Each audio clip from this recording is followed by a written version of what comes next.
Welcome to the Facts versus Feelings podcast. I'm your host, Ryan Detrick, and I'm joined by my co-host, Sonu Varghese. Cutting through the noise in 30 minutes each week with Ryan Detrick, Chief Market Strategist, and Sonu Varghese, VP Global Macro Strategist. Taking out the boring and helping investors focus on what really matters. A quick note before we start the show. Investment advisory services offered through CWM LLC, an SEC registered investment advisor. Carson Partners, a division of CWM LLC, is a nationwide partnership of advisors. And we're back, episode 132 of Carson's Facts versus Feelings. Ryan and Sonu always. And Sonu, we're extremely excited to talk about all the crazy stuff going on. I've got some real world things I'm dealing with right now. I'd love to get Cathie's take on. But we're joined by Cathie Wood. Cathie, welcome back. This is episode 132. Cathie Wood is back. Happy to be back. Thank you for inviting me. No, you got it. And like we just talked about with Josh, our producer, we do like titles around here. So believe me, if someone doesn't know you on our podcast, we've got a problem. But just your title and a little bit about what you do all day. Sure. I am CEO and CIO of ARK Invest. Our focus at ARK is exclusively on researching and investing in transformative innovation. So technologically enabled innovation that's moving very quickly now and is really going to change the way the world works. So all day long, that's all we do. That's exciting. I'll jump in 1 second, so to let you go. So, Cathie, this is a playful one, but just a complaint. You know, sometimes we voice our complaints. Nothing about you, by the way. I have a brand new fridge. Now, brand new, I'd say easily less than 6 months old. Just this morning, or yesterday this morning, the ice machine stopped working. How can we have self-driving cars, but a brand new fridge, the ice machine doesn't work? I know there's no answer, Cathie, but what's going on out there? Do you need to reboot it? With AI, ultimately, we're going to be able to diagnose, or companies will be able to diagnose the impending doom like that and fix it, if it's possible, with software before it happens. I mean, here's my water on the YouTube channel. There's no ice in it. I love cold water when I'm doing these things. So if I'm a little grouchy during this podcast, you all know why. Sonu, you're down in Tennessee with one of our partners down there. How's Tennessee life treating you? It's very green. I'm usually in Chicago, as everyone listening to the podcast probably knows, in the middle of buildings and stuff like that. And I am near Wrigley Field, so there is a lot of ivy there. So I should say, but no, it's nice being here. I'm on the eastern side of the state, so right at the tri-state area.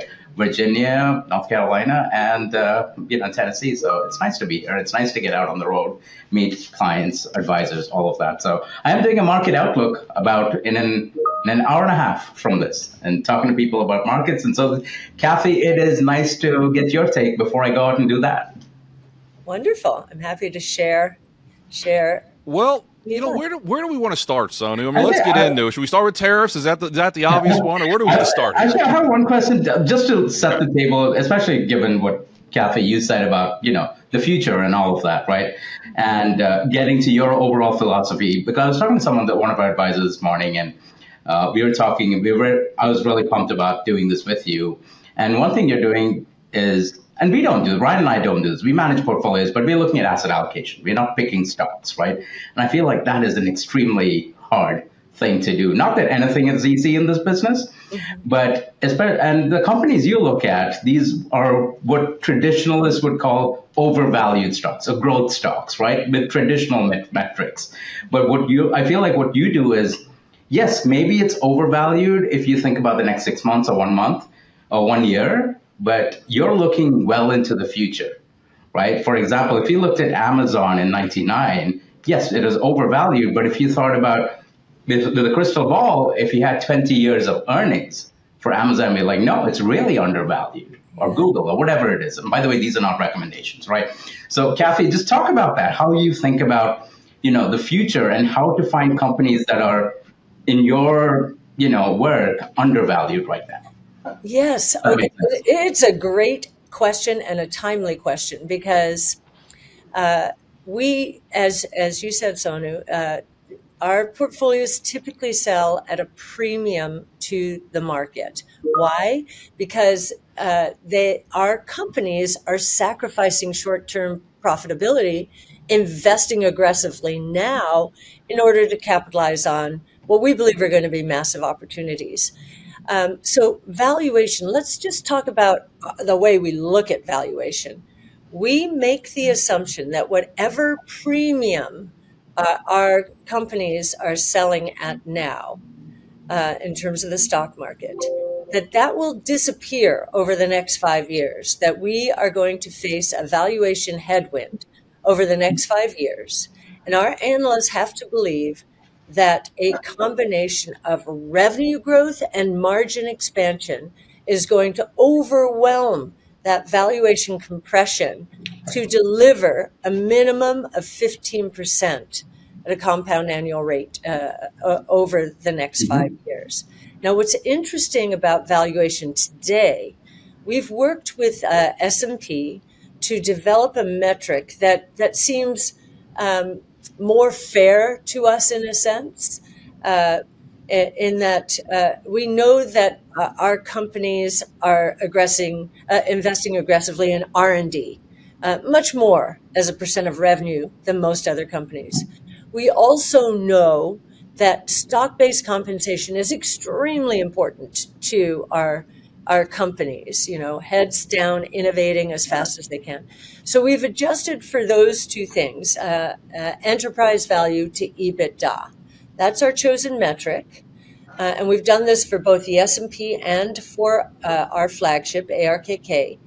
And today we are within 10% of a market multiple, which the only time I've seen it narrower in my career was last year during August, during the yen carry trade unwind, when we got to, I think we were a 6 to 7% premium. So we're almost back there again. And so, we've faced three major headwinds over the last 4 years. Valuation has been one. That one's done. Second has been the narrowing of the market towards just a few stocks. We think that one's done. We think the market has started to broaden out. And the third one, and this is where it all started, was, first of all, fear of interest rates going up in 21, and then the actuality of the massive increase in interest rates. We think that's done. Those three headwinds now, we believe, are turning into tailwinds. Oh, that's good. On the YouTube channel, we'll share this chart. So Josh, mark the time down. I know you look at technicals, Cathie, but like an advanced decline line on the S&P 500, it has not violated the earlier lows this year. We know price has. We get it. Price is broken down to lows, broke the December lows, broke the January lows. We get that. But market breadth has hung in there okay. I mean, out of the 11 sectors on the year, as of at least Friday before Monday's drop, 9 of them are outperforming on the year. Now, we get it, right? Communication services. Communications, consumer discretionary, apologies. Consumer discretionary, thank you, Tesla. We'll talk about Tesla. And obviously, technology are the two that have underperformed, quote unquote, the market. But the other groups have actually outperformed. Yeah, they're down, but those are things to think about. Now, Cathie, let's just kind of get into it. Let's talk about tariffs. I mean, one thing we talk every week about tariffs, obviously. And one thing that we're kind of kicking around is, what exactly do you think the administration's goals are with these tariffs? I mean, do you know? Because I think my opinion changes every day. I'm not sure. Yeah, President Trump has a very strange way of negotiating, and that's by causing complete chaos, fearlessly causing complete chaos, and then having an agreement evolve. I think what he would love to do, we're hearing this from some members of the administration, you just never know with President Trump. I think that instead of one by one, just pulling together our largest trading partners, and I don't know if they'd call it a Mar-a-Lago Accord, but getting tariffs around the world down, and just as important, getting non-tariff trade barriers down. Now, think about what a head fake that will be. The market has responded as though we are going to see a major tax hike in the form of tariffs. What if the goal is actually tariff declines on balance and non-tariff trade barriers coming down? That would be a huge tax cut. And if we get another set of tax cuts, as well as deregulation, and we're seeing some mind-boggling deregulation already in healthcare that no one's really talking about.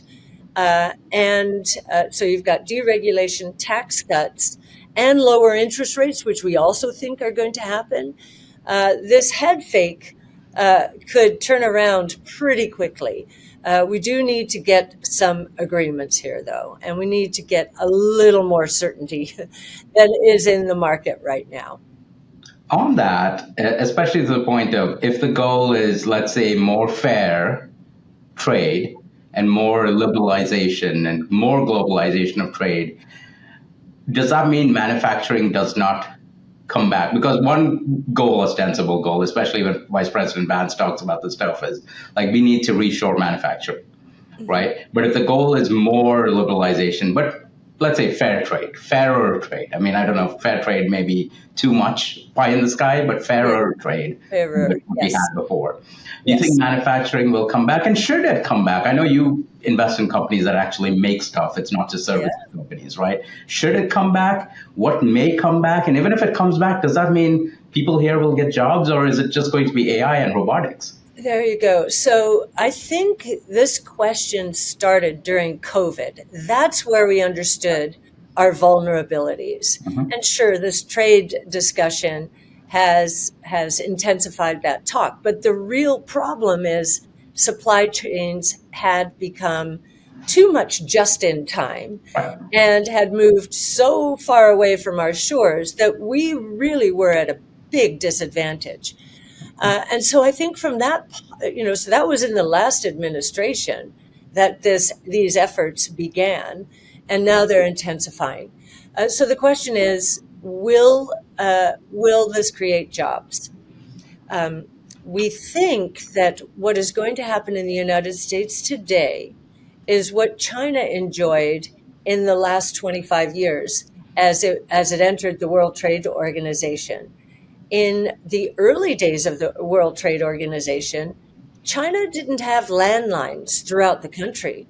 And yet wireless was evolved to a point that they were able to leapfrog the traditional world and go directly to wireless. Same thing with banks.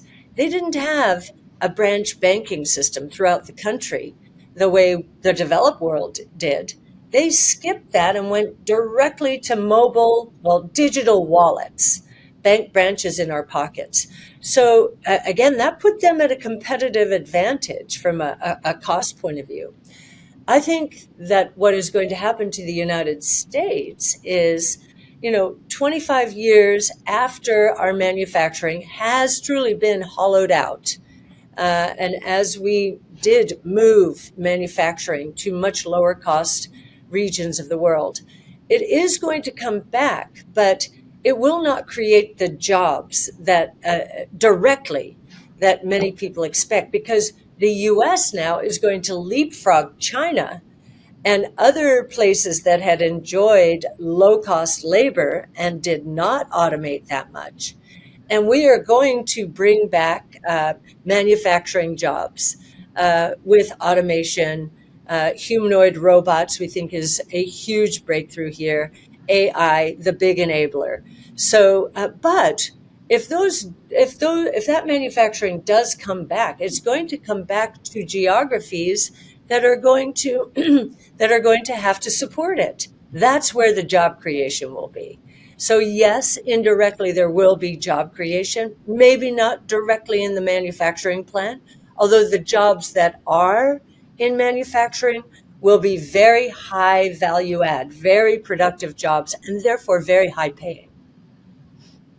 Thank you for that. That's interesting. So again, this is episode 132, Carson's Facts versus Feelings, Ryan and Sonu. So many different questions just popping in my head as you're talking there. Let's kind of get the big picture out of the way, or dive in.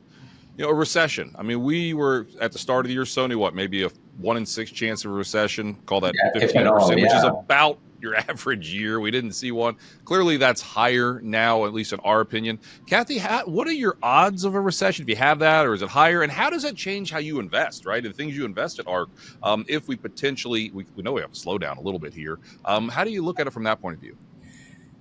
So we've been saying for quite some time that we've been in a rolling recession since the Fed raised rates in 22. If you look at consumer sentiment, especially lower and middle income, consumer sentiment dropped back down to where it was in 0809 for those two cohorts of consumers. And that it has not improved since then. What has happened very recently is high-end consumers, their sentiment has dropped down to where the low and middle-income consumer sentiment has been. So that rolling recession has been in place. Consumers have not been in a good place for a while. Small businesses, if you look at that sentiment index, as measured by the National Federation of Independent Business, also dropped in 2022 to where it was in 0809 and has not recovered, with the exception of right after the election. There was a burst of hope, and now that's relapsing. If you look at manufacturing, the Purchasing Managers Index, it turned down, went below 50 in late 22 and has stayed there the entire time. So we've been in a recession. Housing was the first to capitulate. If you look at existing home sales, I think they're still down 35% from the peak. And now capital spending is turning down. The two sectors that gave us positive GDP over these last 4 years, high-end consumer and government, and both of those now are succumbing. So we think if you look at the Atlanta Fed's GDP now, I believe it sees for the first quarter real GDP down 2.5%. And we think that there's a bit of paralysis in consumer and business decision making now in the second quarter around tariffs, regulations, tax cuts, what's going to happen, interest rates. And so we think the second quarter will be negative as well. So that's a recession, but we don't think it's the beginning of one. We think it's the end of one that has been in place really, if you look underneath the GDP accounts for the last 3 years. And that we're going to end up, if tariffs are not as bad as we think, fair trade is more the goal. Let's just say fairer trade, as you say, Sonu. And if tax rates come down, interest rates come down, deregulation, we could have, in the second half of this year, a surprisingly strong economy entering into next year, just in time, wouldn't you know, for the midterm elections, which of course would be the goal of this administration. I think of the equity markets, a cliche to say, oh, markets hate uncertainty, but don't we all, right? I mean, yes. But there's always uncertainty. I mean, that's why equities have, historical volatility 16, 17%, right? It comes with that, right? Yes. Volatility is the toll you pay for investing. Otherwise, there wouldn't be a risk premium.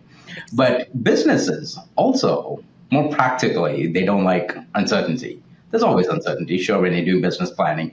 But especially with the stuff you do, I'm sure you see a lot of companies making investments, doing business planning.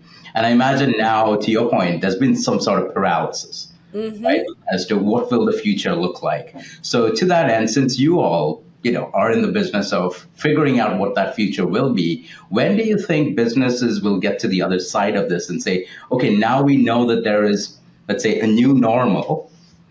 And what do you think that new normal will look like? And how do you think businesses start investing in that new normal and believing in it? Well, we often say, and this is the answer to the last part of your question, Ryan, and specifically to your question, Sonu, we always say that innovation gains traction during tough times. When people, whether businesses or consumers, are afraid or concerned, they are willing to change the way they do things, which helps our kinds of strategies. Now, does it help right in the middle of a market correction? Often, yes, but we don't see it until we're coming out of the correction and our stocks become the new leadership. So it was very interesting to to yesterday, which, and I'm not sure if this is live or if you're airing. Monday. So we're recording Tuesday. People will hear this on Wednesday. It's a good Okay, point. so on Monday, it was very interesting in a down market to see our portfolios outperforming. And that is usually what happens as we move towards the end of a correction. Why? Because as analysts and investors are talking to their companies, our kinds of companies will be saying things like, yes, it seems like we're seeing better traction now for our technologies, especially if they're faster payback. And of course, anything AI these days is very fast in terms of a payback. So I never worry during tough times that our businesses are going to go into a recession and stay down for the count. In fact, quite the opposite. We expect the uptake of our technologies to accelerate as we get towards the end of a down period in the economy and move into a recovery. You mentioned AI. Let's go there. So Blake Anderson, Associate Portfolio Manager on our team. I know you've actually joined Blake for some of our partner calls Yes. in the past. Well, we asked Blake. I said, we've got Cathie on. Blake, this is your world necessarily. And he came up with a few questions. So this is, maybe you didn't see this one coming, but it's not a hard question. So Okay. ARK Venture is an investor in OpenAI. How big are OpenAI's ambitions? And maybe just take us again with how big AI in general can be here. And just for all our listeners, OpenAI is the one behind ChatGPT. Yes. So, and not only do we own OpenAI, but we also own Anthropic and xAI in the venture fund. And the reason is this is such an enormous opportunity. And will it be winner take most?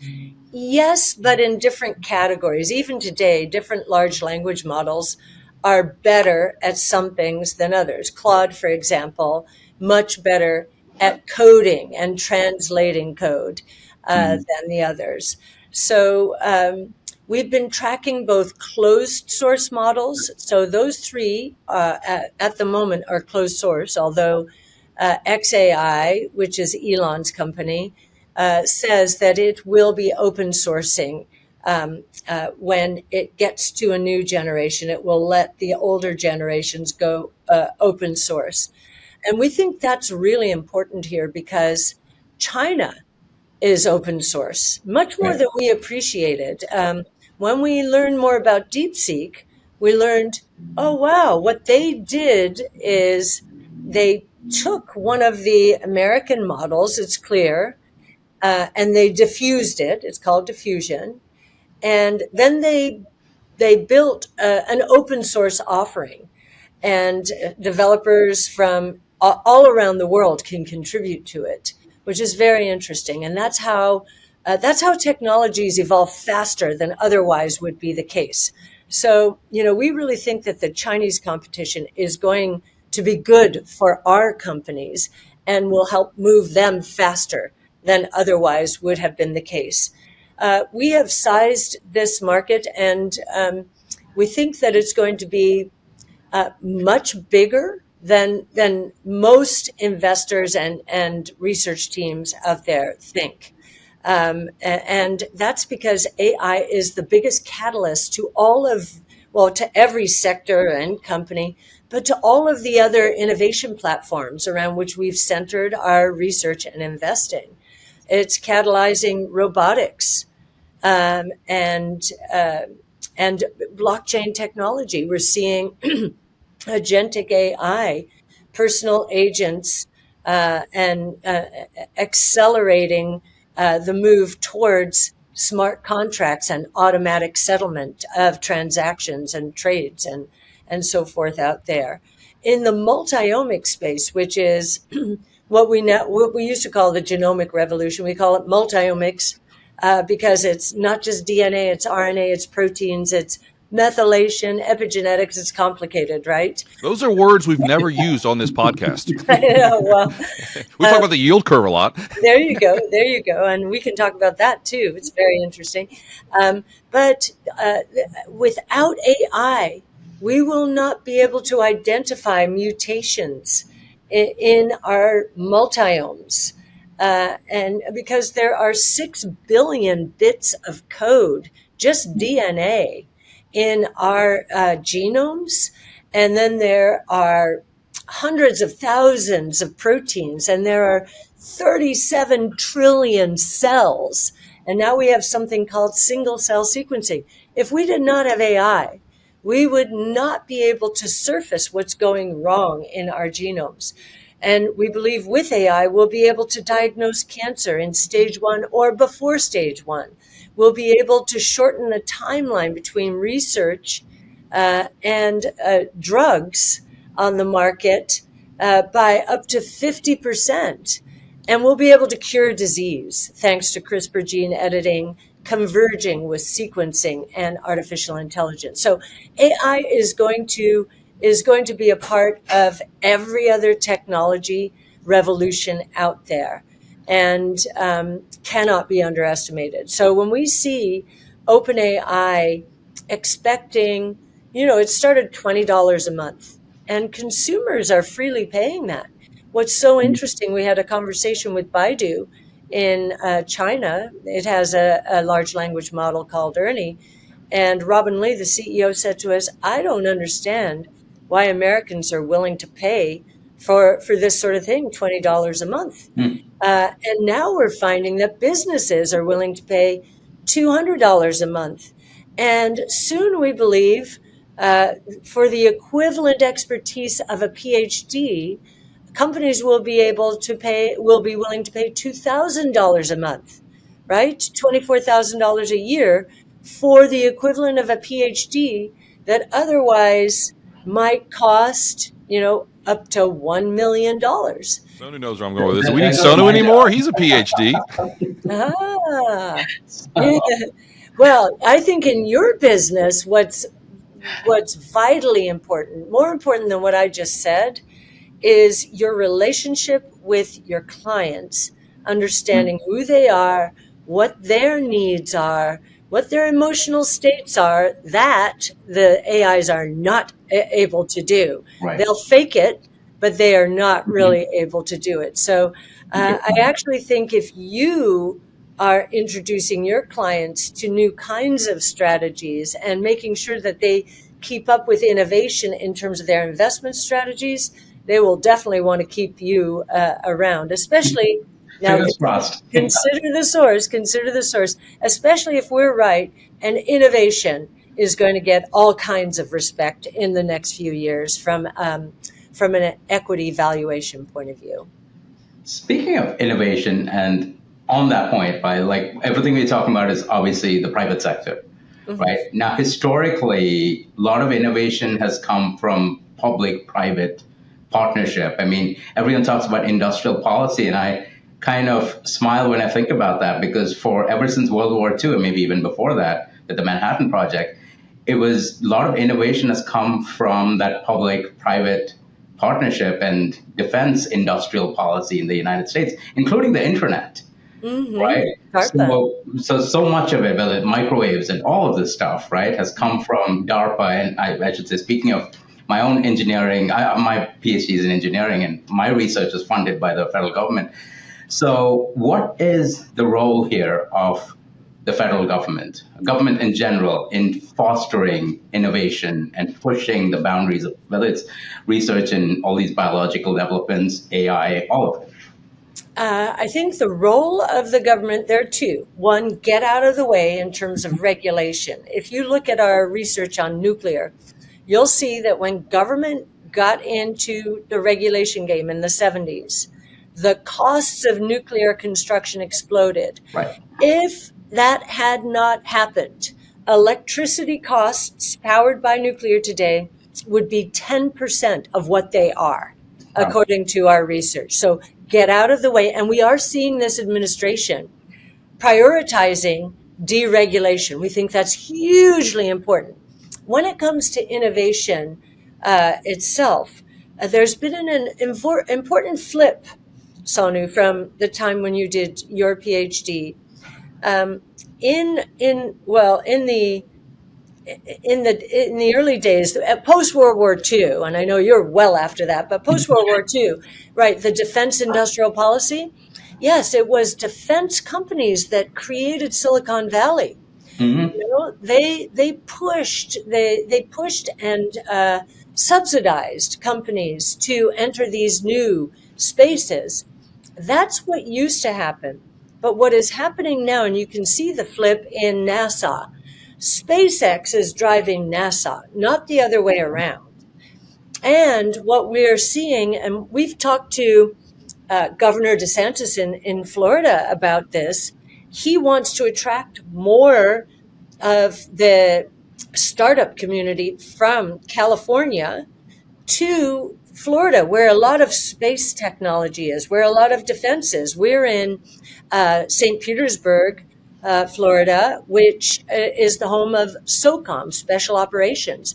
That's where a lot of the innovation starts. And SOCOM is coming to us and saying, where should we look? Where should we go? In fact, General Fenton at SOCOM invited me, along with 3 other venture capital teams, to Poland, to the base where we're training the Ukrainians, so that we could learn about economic warfare and come back and tell the Defense Department, hey, given our view of what is going on out here, you need to orient in this direction and partner with this company, this private company, to accelerate the rate of innovation in defense, moving towards electronic warfare and automation and AI and all of that, all of what that means, as opposed to the very high cost solutions you have in place right now.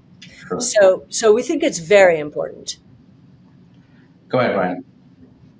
Where are you right now? Are you in Florida or are you traveling? Where are you?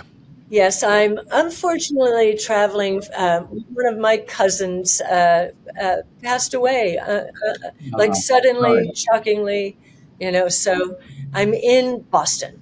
Okay, well, really sorry to hear that, and thank you for still joining up with this. That's of course. And I've had some loss in my family, so the funerals are interesting. You get to see people you don't usually see, but it's not because you want to see them for that reason. So weddings and funerals. Yes, so. I know. Yeah. So we've got less than 10 minutes. Want to be respectful of your time, Cathie. Just want to let all listeners know, if you want to hear the latest from us, don't forget to subscribe to our podcast. You can also leave a review. We love your feedback. So I'd love to talk about Bitcoin. Obviously, to me, Bitcoin's hung out above $80,000. I know you've got some views on this. It's breaking out like as we're speaking. We know gold has just been the champ of all champs. I think this is close enough for government work. I think gold has made 16 all-time highs the last 30 trading days. I mean, gold's gone parabolic. But honestly, Cathie, Bitcoin's hanging in there too. If you want to talk about gold, that's fine, but I know you're more Bitcoin. What are your views on how well Bitcoin, in my opinion, is hanging in there right now? Well, I do think it's very important to look at gold and Bitcoin. So there is a measure, the S&P to the gold price, which some people are looking at and they're saying, this thing is breaking down. And but there's another measure, and that's the S&P to the oil price, and that measure is breaking out. I actually think gold has been much more of a flight to safety.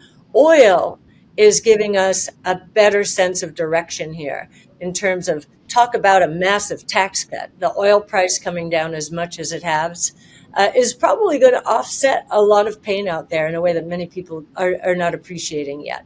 So that's that. On Bitcoin, yes, we've been watching it very carefully. Like gold, it is a risk-off asset, but like gold, it is also, unlike gold, it is also a risk-on asset. So it has been equivocating in here. But as you say, Ryan, it has held in pretty well and does seem to be breaking out again. One of the most important reasons is we think institutions are taking it seriously as a new asset class. And while the correlation seems to have been close to the market this time around, it is not always this way. If you look at what happened during the regional bank crisis, Bitcoin was the first out of the chute, and the NASDAQ and other stock market indicators followed. And when we got our first exposure to Bitcoin in 2015, Greece was threatening to leave the European Union, and Bitcoin was moving up every time there was a threat. So we've watched it very carefully. And yes, of course, it is risk on also because it's a technology. And a very important technology. It's a new monetary system, a global rules-based monetary system with no government oversight, first time ever. And as I said, a new asset class. So we think it's a very big idea, and that we're up to nearly 20 million units outstanding now. The most we will ever see is 21 million, and institutions have barely started moving in. So we think that the scarcity value of Bitcoin is going to grow over the years as AI is reducing the scarcity value of many other things out there, including labor. If you think about it, AI is going to be overtaking more labor. So labor will become less scarce, right, than it has been. And so the market will be looking for scarcity value anywhere it can find it. That's what the market pays up for, right? And we think Bitcoin will be one of those. As you know, our bull case in 5 years is $1.5 million. So we're in the high 80,000s now, unless it's popped above 90 in the last hour or so. And we think we're going to 1.5 million. You can see the building blocks of that in Big Ideas 2025 on arc-invest.com. You'll see that it's substitution for gold and institutional investment that are the biggest powers behind this move to 1.5 million. And then the third very important one is actually, did I just see Bitcoin did cross over 90,000? I think it did. Oh, there we go.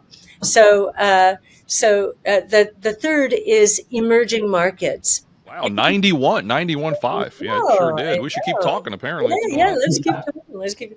So we think that emerging market businesses and consumers are going to find Bitcoin more and more important over time, and as an insurance policy against confiscation of wealth, which can take the form of inflation, which is caused by bad monetary policies and bad fiscal policies in other parts of the world. And I think it'll be an insurance policy for anyone in the developed or the emerging markets, but anyone with an internet connection can buy Bitcoin, and that's going to become more important over time. Sonu, you probably got time for one more than me. Then we have to let Cathie get moving. I actually saying on the Bitcoin thing, and then tying it to what you just talked about, insurance policy. It seems that Bitcoin has, especially maybe until the last 10 days, 2 weeks, it's been very correlated with technology stocks, the NASDAQ, for example. Mm-hmm. But it seems like over the last 10 days, it's gone separate ways. And I wonder if Bitcoin is a way to invest in technology, a particular type of technology, but also not invest in the dollar, right? Because it seems like a big piece of this is, I look at a chart of the euro, I look at a chart of gold, I look at a chart of Bitcoin, especially the last 2 weeks, we've been in a little bit of a crisis with the tariffs and things. They've all looked very similar. Mm-hmm. The shape of it. I mean, you don't expect the euro to move as much as that. It's up over 6%, something like that, which is a big move for, a large currency, right? Yeah. And I look at all of this and I think, wait, is a big story here really?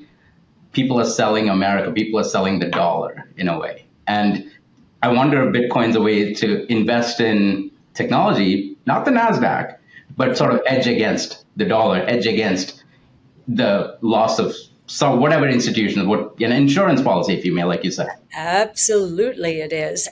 Just like gold, and they did part company because, again, Bitcoin does have a little bit more of a risk-on element to it as well. So there was a little bit of payback for last year's performance. Sure. But yes, it is a hedge. It is a technology. It is a new asset class. It is a big idea.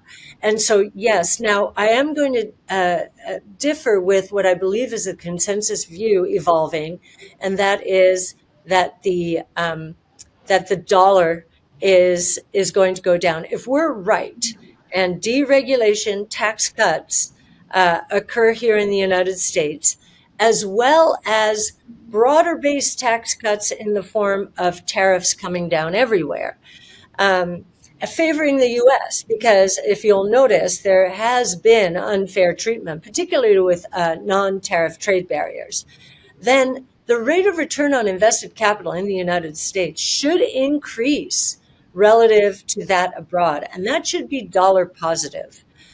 This is what happened during the Reagan Revolution. And in fact, the dollar was so strong that we had to have the Plaza and Louvre Accords, where all of the treasury ministers around the world, including the United States, said, okay, we've got to sell some dollars to relieve some of these liquidity pressures. So I know that the dollar has been quite weak over the last few weeks, since so-called Liberation Day especially. But if you look at it in the context of the very long term, it is still up there. Sure. It is still up there. You know, we were on a trade-weighted basis. We were in the 70s in 10 years ago or so forth. And so now we're at 100, and we've come down from 110 plus.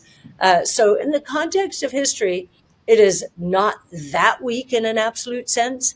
In the context of a few weeks, I agree with you. This has been a big move in a very short period of time. Well, this was episode 132, Carson's Facts versus Feelings. Cathie Wood is back. Cathie, we really appreciate the time today, obviously, with everything going on up in Boston there. So thank you for that. Maybe one final question for me. You mentioned you have a letter coming out, or kind of promote, I mean, people know ARC, but promote that letter, promote yourself a little bit more, how people can learn more what you're up to, what your company's up to. Oh, thank you, Ryan. Yes. Yes, we're putting out a letter. I wrote it. It's about, well, I include the 3 headwinds turning into tailwinds. Also, this idea of a rolling recession turning into a surprisingly good economy in term for the midterm elections, of course. And I think the most important thing is, you know, to put in perspective what we've been through in the last 4 years, to understand that while the market might have gone to an all-time high, that was not a healthy bull market. And bull markets end one of 2 ways. I mean, I should say concentrated markets, very narrowly focused markets end in one of 2 ways. Either a bear market, like the Nifty 50 in the early 70s, after we closed the gold window, or after the tech and telecom bubble into the bust. But if you look at other concentrated markets, narrow markets, more often than not, they end with the bull market broadening out to more areas. And we think that's going to be a very good thing for our kind of strategy, but for most strategies that have been left behind by the Mag 6. So looking forward to that in the next few years. I like how you said Mag 6. I wish we had time to talk about the 7th one there. I assume that is Tesla, but maybe the next time we have you on. Okay. Yes, I will say this. We've been doing this for 40, 45 minutes. Like, the stock market is making new highs, ripping. You've got Bitcoin soaring. So I don't know, Cathie. I mean, only 4 people, 3 of us and our producer have heard this, but maybe it's out there. So we'll see where things end up. But thank you so much, Cathie, for taking some time to join us on the podcast today. We look forward. I believe this is the 2nd time you've been on, so 3rd time's a charm. Look forward to having you on the 3rd time. But take care, and thank you very much. I'll remember you said that. Thank you, Ryan you. and Sonia. Okay, thanks so much. Bye-bye now. Information provided on Facts versus Feelings with Sonu Varghese and Ryan Detrick are for general information only and are not intended to provide specific advice or recommendations for any individual. The statements and opinions of show guests may not be reflective of CWM LLC or its affiliates. Past performance is no guarantee of future results. All indices are unmanaged and may not be invested in directly. Investing involves risk, including possible loss of principal. No strategy assures success or protects against loss. To determine what may be appropriate for you, consult with your attorney, accountant, financial or tax advisor prior to investing. Guests on Facts versus Feelings are not affiliated with CWM LLC.